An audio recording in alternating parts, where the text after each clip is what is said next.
Et le stade du bout du monde là qui est en train de se remplir pour ces derniers matchs, pour ces dernières grandes affiches de cette 7e édition de la CSC Talent Cup.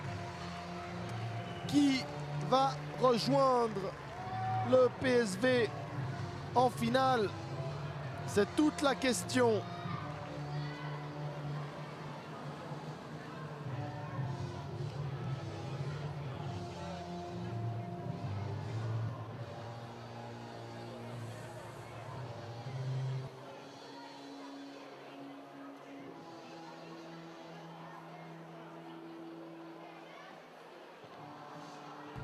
Et avec les équipes, donc apparemment vous ne les voyez pas encore, les équipes qui se serrent la main, l'Atalanta qui jouera en bleu et noir son maillot traditionnel, alors que les Blues, et là ça va peut-être sûrement poser problème, les Blues risquent, me semble-t-il, vont jouer en blanc, en bleu. On va voir ça, tout ça de plus près, ils vont enlever leur training. Et là, Matteo, on ne sait pas pour l'instant parce qu'ils ont encore leur training sur eux, exactement, comme les professionnels. Ils m'ont l'air en bleu aussi, donc une équipe va devoir mettre un dossard, à moins que... Mais non, là, les deux équipes sont trop semblables, c'est du bleu contre bleu. L'Atalanta donc avec Alex Castiello là qui est juste devant nous, le numéro 7, certainement, j'ai pas envie de me mouiller plus que ça, mais à mon avis c'est le meilleur buteur de la compétition, ou au moins parmi les meilleurs buteurs de cette compétition. Et Chelsea, voilà, regardez, Chelsea qui doit changer. Chelsea qui donc joue à l'extérieur cette finale. L'Atalanta qui donnera le coup d'envoi. Demi-finale. C'est demi-finale, pardon. Ouais, on est déjà le stade en besogne. Ouais, exactement. Et donc les Blues qui seront en blanc, en white, Stéphane en anglais. Alors. Eh oui, parce que c'est là où on voit peut-être aussi la différence entre les équipes genevoises amateurs et les équipes professionnelles, Matteo. Chelsea, ils ont 2 jeux de maillot complets, ce qui leur permet là de changer en une demi-seconde de maillot et permettre aussi aux commentateurs de ce match de pouvoir distinguer les joueurs avec les numéros, effectivement. Ouais, ça va nous faciliter la vie, effectivement. On a eu quelques fois des matchs où les équipes ont dû mettre des dossards on n'arrivait pas tout simplement à distinguer le numéro, c'était un peu compliqué pour nous. On a fait au mieux. Alors que là, l'arbitre appelle Chelsea, les dernières indications du coach. Et c'est parti avec le coup d'envoi qui sera donné par l'Atalanta Bergame. On le rappelle, l'Atalanta qui sort du quart de finale vainqueur contre Manchester City, victoire 3-2 pour les Italiens, alors que les Londoniens, eux, se sont défaits aisément et un peu surprenant du Benfica, 4-1, la victoire des Blues. Tout est prêt ici au bout du monde pour le coup d'envoi donné par l'équipe londonienne. Et c'est parti avec tout de suite un ballon bien mis en arrière par le numéro 4 de Chelsea, Guiriolu. Mais un ballon qui finira en touche, même si c'est une touche pour les Londoniens qui vont pouvoir repartir en jeu avec leur capitaine numéro 3, Preston Farren. Et le gardien, dont on vous rappelle, le Matteo, alors que malheureusement ce sera trop long, le gardien c'est en fait un joueur de champ parce que le gardien titulaire s'est blessé hier. Donc c'est en fait le joueur Frankie Runham qui gardera les buts de Chelsea. Alors il me semble que... alors attendez, on revient à la faute. On me semble que non, on me dit à l'oreille que non, justement, ça serait Kyle Crampton, Stéphane. Il aurait récupéré sa blessure. Ouais, il a récupéré exactement sa blessure dès les quarts de finale. Mais effectivement... Tant mieux pour le spectacle. Ouais, tant mieux pour le spectacle. Mais effectivement, jusqu'au quart, Chelsea jouait avec un joueur de champ. C'était Frankie Runham. Comme tu adores le dire, Runham. Attention avec le coup franc pour Castiello, la frappe de Castiello. Et il me semble corner. Oui, c'est un corner obtenu par l'Atalanta sur ce coup franc du numéro 7, Nerazzurro. Avec un corner, on a cherché le capitaine. Lui aussi, de temps en temps, buteur, Nicolo Gariani. Ça ne donne à rien. Remise en jeu par Crampton, justement. Et encore une fois, un contrôle un petit peu manqué de numéro 3 du capitaine de Chelsea, Frahan. Peut-être un petit peu de pression du côté londonien. L'Atalanta qui, elle, repart avec son meilleur joueur, Castiello, qui tente une roulade. Malheureusement, elle est un peu longue et ça va donner une touche pour Chelsea. C'est un très très beau duel. Castiello face au numéro 2 des Blues, Sasas Nokas. C'est un des meilleurs défenseurs de ce tournoi, le numéro 2 des Blues qui donc joue à cette demi-finale, joue en blanc. Très grand, très athlétique. On va voir ce que ça va donner avec ce coup franc du capitaine londonien qui ne donnera rien. On mise en attaque. Les Blues jouent avec Cissé et il me semble Guirielu, justement, le numéro 4. Assez étonnant. Le numéro 8, Robinson, qui va partir du banc, effectivement, mais on sait que les changements sont volants, Matteo, donc il y aura la possibilité de changer assez facilement entre les joueurs. Ouais, Robinson, je pense aussi à Gordon qui a qualifié cette équipe face à l'Inter, on s'en rappelle. Il avait marqué le but qualificatif. Pour l'instant, ils ne sont pas sur le terrain. Alors avec attention, faut bien communiquer là entre le gardien Martino et son capitaine Gariani. Qui a fait signe à son défenseur, son dernier rempart, de s'emparer du ballon effectivement. Alors que la mauvaise relance du gardien des Blues et le numéro 5 qui va pouvoir frapper. Non, qu'est-ce qu'il va faire? Une tentative de dribble pour Castello qui va se mettre sur son pied gauche et c'est contré, bien défendu par Snoska, ce que tu disais Matteo. Ouais, c'était David Bono, le numéro 5 qui a marqué un magnifique but alors en quart de finale. Si vous n'avez pas eu l'occasion de le voir, je vous invite, chers internautes. Excellente défense là, du capitaine de l'ADA, pardon Matteo. Magnifique, c'est magnifique pour David Bono justement. On parlait de lui qui peut rejouer avec son capitaine Gariani. La frappe de Gariani. Très bel arrêt du gardien qui montre effectivement que c'est le vrai gardien. Kai Crampton qui se détend bien là pour détourner la frappe du capitaine de l'ADA. Et ce coup corner malheureusement mal joué alors qu'il y a un cafouillage qui va voir l'ouverture du score. Goal! Rete. Alex Castiello, le numéro 7, on l'annonçait et il est au rendez-vous. 1-0 pour l'ADA face aux Blues, 1-0 pour l'Atalanta qui se met idéalement en avant pour cette deuxième demi-finale qui rejoindra le PSV en finale, on le saura dans un peu plus de 8 minutes maintenant. Ouais, erreur quand même, hein. C'est un but sur un rebond, là le gardien Crampton qui s'est un peu mêlé les pinceaux, pas réussi à se dégager ce ballon.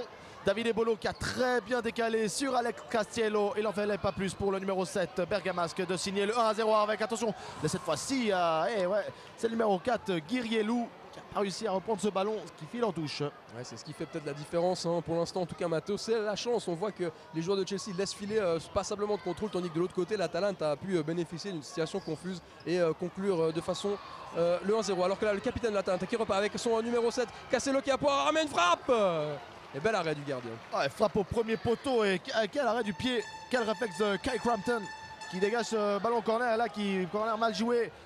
On va tenter de repartir tout de suite avec Cissé. Et Martino attentif qui sort et qui dégage ce ballon dans les tribunes. C'est bien capté en face par un supporter, ou par un spectateur en tout cas. Et touche pour Chelsea, on cherche encore une fois Cissé qui arrive à se retourner, bravo, ça c'était très bien joué. Il a parvenu à centrer, mais pour personne, pour Martino, c'était facile. Il a réussi à récupérer le ballon, le portier Bergamasque. On va repartir côté italien. Récupération pour David Bono. Il a eu 2. C'est magnifique. Bien joué. Il y a juste le dernier geste qui malheureusement, ou plutôt une parade du gardien, parce que l'Atalanta avait fait tout juste sur cette action. David Castelli, numéro 6. Contrôle. Il y a des gestes techniques là dans ces demi-finales. Voilà, qu'on dit ça pour que la passe soit un peu longue, mais le joueur de l'Atalanta récupère quand même. Et là, par contre, met en touche. Mais vous avez vu le contrôle du capitaine de l'Atalanta, Nicolo Gariani, c'est un niveau technique exceptionnel pour des joueurs de moins de 11 ans, on le rappelle. C'est impressionnant. En 2007, exactement. Avec là un bon travail de Cissé qui est venu jouer très bas ce ballon. Et on en reste encore à 1-0 Stéphane. Malgré cette ouverture du score, les équipes sont encore, j'ai l'impression, en phase d'observation. Oui, effectivement, alors qu'on approche gentiment de la moitié de ce match. Chelsea qui doit essayer de faire le forcing, mais ils ne se précipitent pas, les joueurs londoniens. Ils essayent de faire tourner le ballon pour trouver une solution, même si là c'est David Bono qui est en position idéale. Et encore un arrêt incroyable du gardien de Chelsea qui, après une blessure, comme on vous le racontait en fin de journée samedi, arrive à tenir son rang et sauve les siens. Il aurait pu déjà avoir 2-3-0 pour l'Atalanta. Ouais, j'ai l'impression qu'il se tient le genou. Magnifique parade. Ouais. David Bono peut-être a frappé trop doucement. Là c'est une deuxième situation pour lui. Le numéro 5 de l'Atalanta. La frappe. Oh, elle passe entre les jambes, mais heureusement pour le portier anglais, elle reste sur place. Elle n'a pas dépassé la ligne en tout cas. Et encore grosse alerte. Ça fait 3 fois pour David Bono.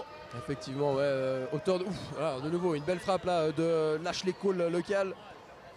Preston Freerun, malheureusement pour lui, une frappe qui s'échoue de côté du goal. Et Robinson, le numéro 8 là, qui vient de dévier de la tête, est rentré pour Chelsea. Mais c'est l'Atalanta qui repart avec Castello, son numéro 7, qui se met en position sur son pied droit. Que va-t-il faire? Va-t-il tenter une frappe? Et c'est bien capté par le gardien de Chelsea. On attend aussi l'entrée de Langoni. Ricardo, c'est une des armes de l'Atalanta. Pour l'instant, on fait confiance à David Bono qui se bat bien. Le numéro 5, il a raté pas mal d'actions, mais il est présent dans le jeu. Quelle triangulation là entre Castiello, Colleoni et pour David Bono. Finalement, un triangle qui n'a pas été conclu puisque Crampton a réussi à récupérer le ballon, le portier anglais. On va repartir de ses pieds. Une nouvelle bonne intervention du dernier rempart des Blues qui se met vraiment en évidence dans cette demi-finale. On le rappelle que le PSV vient de se qualifier lui pour la finale de la Champions Cup. Ouais. Et la finale de l'Europa Cup opposera les Belges d'Anderlecht, tenant du titre, hein, mais qui disputeront cette fois l'Europa Cup et l'Olympique Lyonnais. Avec une passe en trait pour Gagliardini qui frappe et goal.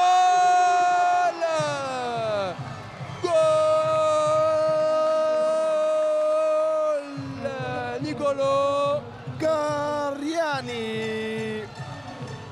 2 à 0. 2 à 0. On les avait dit, hein, c'était les deux hommes forts de l'Atalanta. Garriani, Castiello, il répond le présent.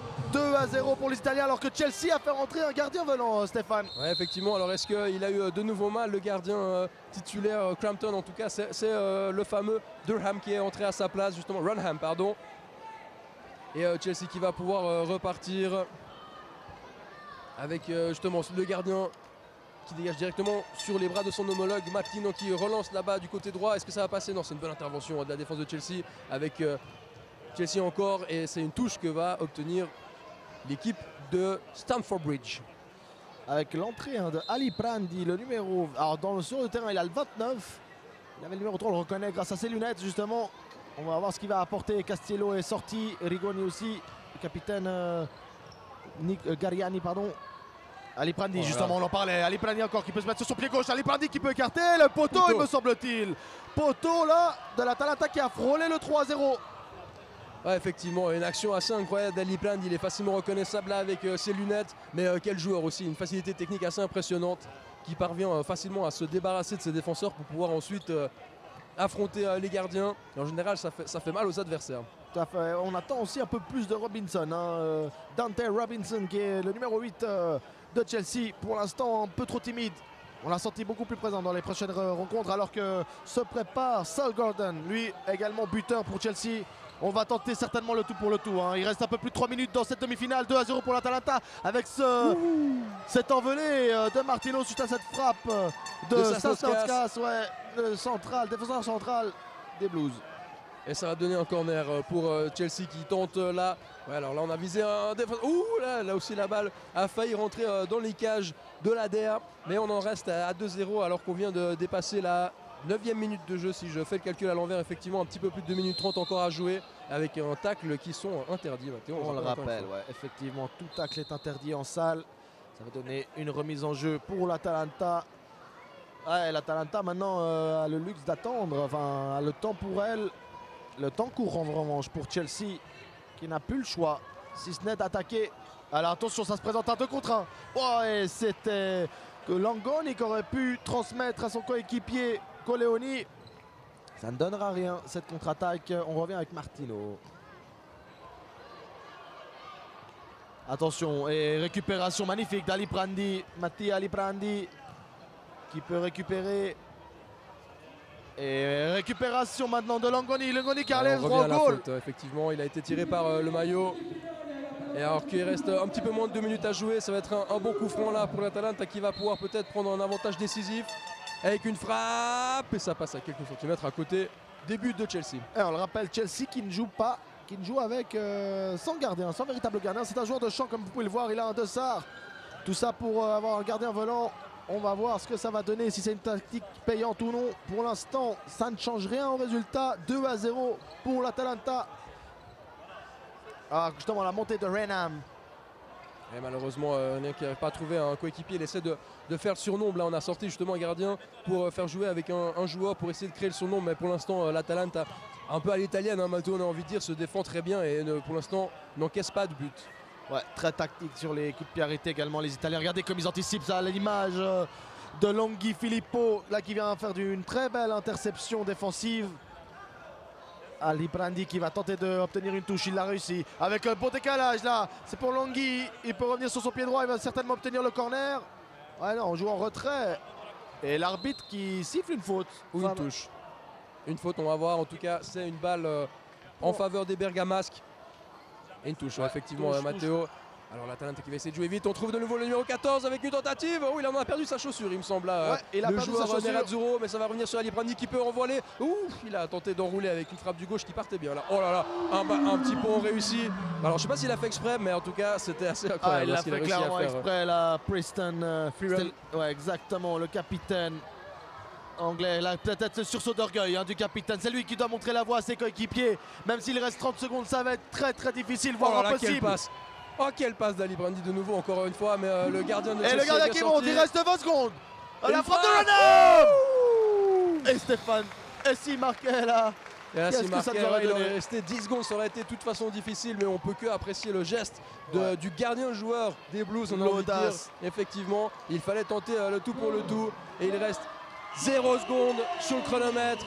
L'Atalanta Bergamo rejoint le PSV Eindhoven en finale de cette Champions Cup, de la 7e édition de la CS Italian Cup. Les Italiens donc qui font au mieux la même performance qu'en 2016 lorsqu'ils avaient atteint la finale contre Malaga.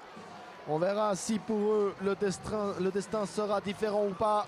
En tout cas, victoire des Italiens qui l'emportent donc 2-0 sur les Blues de Chelsea. Un parcours pratiquement sans faute pour les Italiens qui n'ont perdu qu'un match contre l'Inter seulement. On le rappelle, en phase qualificative 2. Désormais contre le PSV. PSV qui a également subi une défaite durant ce tournoi. C'était contre Manchester City en phase qualificative. Ça va donner un très beau spectacle, chers internautes. J'espère que vous prenez